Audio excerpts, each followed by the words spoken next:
To be clear, goth was a thing. It just wasn't very popular. I want to be careful there. I don't want to claim to be like the first.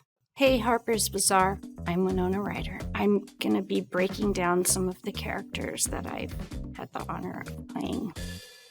Live people ignore the strange and unusual. I myself am strange and unusual.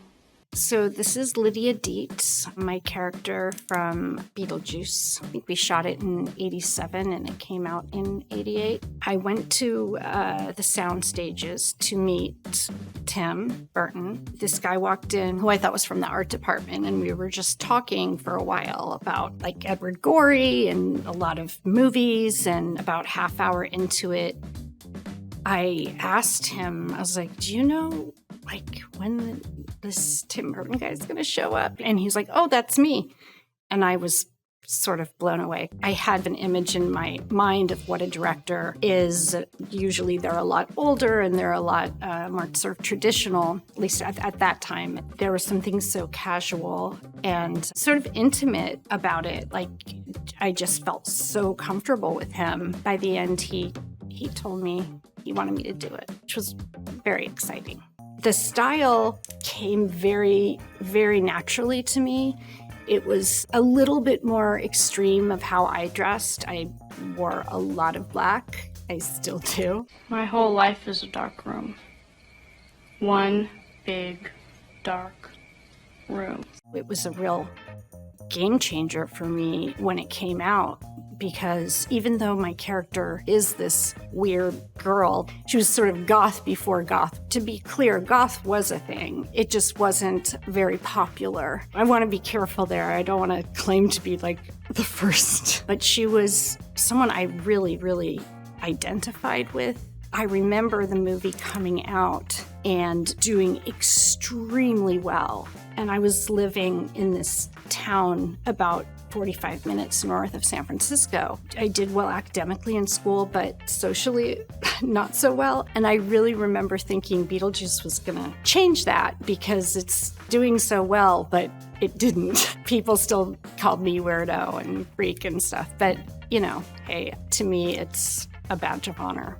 There still is nothing like that movie. It's so singular. Every generation seems to be able to relate to some part of it. And what surprises me is that a lot of kids still come up to me and would say, oh my God, are you the girl from Beetlejuice? There is this purity to Lydia. There is a reason why she sees the ghosts. There is something that people strangely identify with, even kids. I was always very moved by that.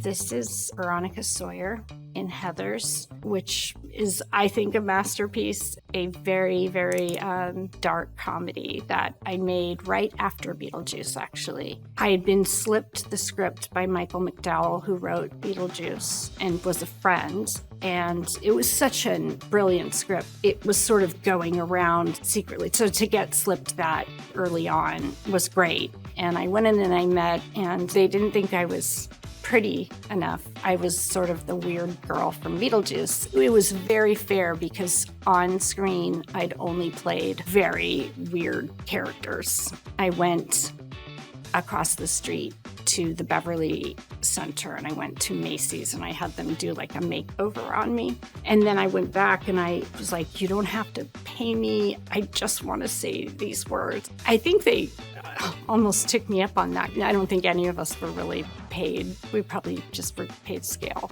It was sort of stylized, you know, and there were very intentional reasons for each of the Heathers and the colors they wore. We picked blue for me. Blue is like a form of a bruise, and that she was sort of beating herself up emotionally. So it made a lot of sense. Veronica, you look like hell. Yeah, I just got back. It was sort of revolutionary in terms of like, I just never read anything like it. Very groundbreaking in a way. I really felt like teenagers were just being put into these boxes. And when you're a teenager, you don't feel anything less. In fact, you can feel it more. things can feel like the end of the world, and things can be so vicious. And I really wanted to show that teenagers were a lot more complex in good ways and in terrible ways. And I think that that movie captured that. No one saw it when it came out, even though it got amazing reviews. It was a dark subject matter. I remember Christian Slater and I went on this sort of tour where we went to different places and there were people protesting. Then it kind of became this cult classic that has become sort of a seminal film, certainly in that genre. To this day, like if it comes on TV or so, like I have to sit through it. It feels wrong to change the channel. Daniel Waters, who wrote it, is, I think, created an incredible, like almost new language. And I think there's been a lot of movies that Heather's inspired. I have very, very fond memories of making that. It was a really special time. Some books are so familiar. Reading them is like being home again. Jo March, who I had the honor of playing in Little Women, that was the first time I took on a role that had been done, I think at that point, 3 other times. I mean, once with Katharine Hepburn, once with June Allison. But the script was so good. The director, who I was so thrilled she agreed to do it because I begged her, Gillian Armstrong, was so great that it didn't feel like a remake. It was a spec script. It was just something that Robin Swycord had adapted, and I just fell in love with it. What could be more reasonable than to marry you? We'd kill each other. The wardrobe was incredibly accurate. We went to a lot of warehouses where they have a lot of those actual dresses that have been preserved. This was during the Civil War, so people were very, very poor. We had to present that. So I think I literally have 2 or 3 outfits, very thoughtful and very intentional. And the collaboration with everybody involved just made it really, really special and honored the time and honored the story. It was such a joy to work with all of the actors. Everyone was so excited to be there. I forged some really, really close friendships. I really felt like that movie just worked, and it touched on a lot of things that I feel like had been underrepresented in books and film. Boys got the great Holden Caulfield, and they got Lord of the Flies. But women, it was usually you're a child or you're a young woman, and no one had really captured that in-between time in the way that I feel that that piece did. Susanna, 4 days ago, you chased a bottle of aspirin with a bottle of vodka. I had a headache. Girl Interrupted, Susanna Kaysen, that was an incredible role, an incredible opportunity.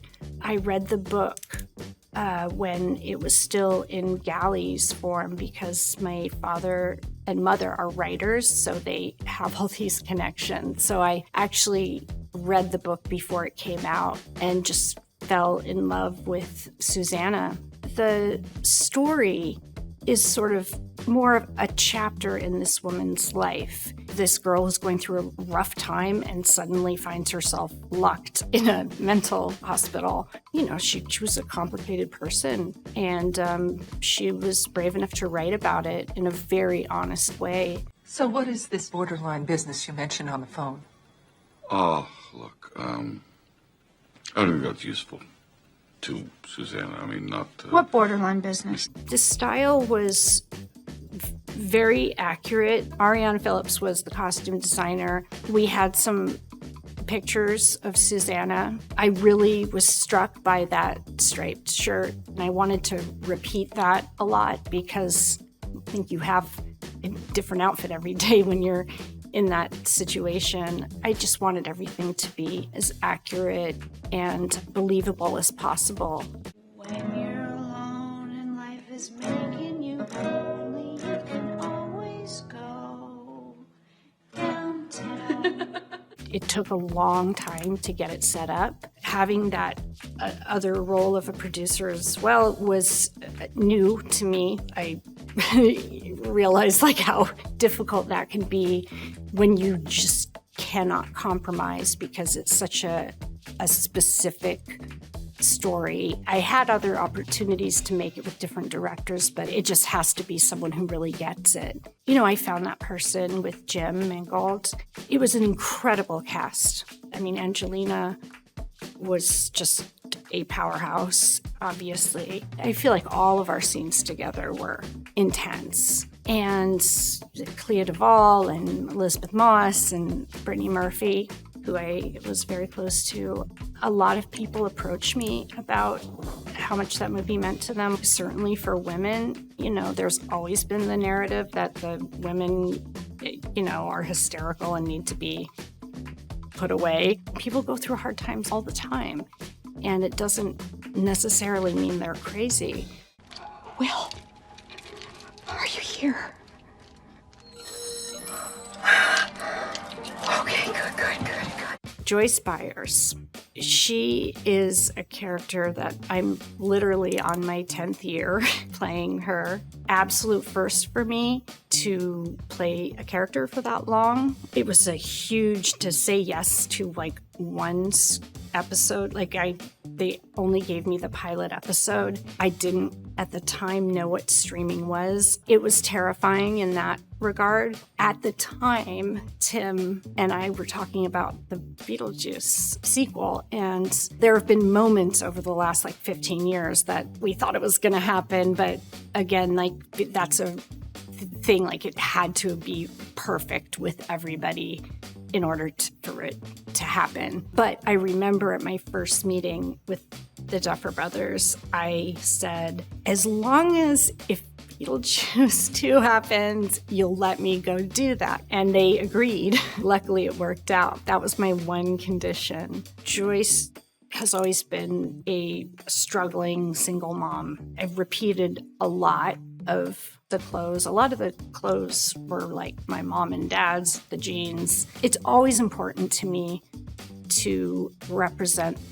what this character could afford to buy. My favorite part about playing Joyce is getting to watch these kids grow up. They started at the same age I was when I started, which was really interesting. And because it was taking place in 83, 84, which is when I started at that age, there was something really sweet about that. It's almost emotional. I mean, these kids have essentially grown up in public. When I was growing up, there was no internet, no social media. If you got photographed, it was like someone had to randomly happen to have a camera on them. It was just very, very different. I will miss Ben, Charlie, Joe, Noah, Sadie, Maya, obviously Dayton and Caleb. I feel like I learned so much from them.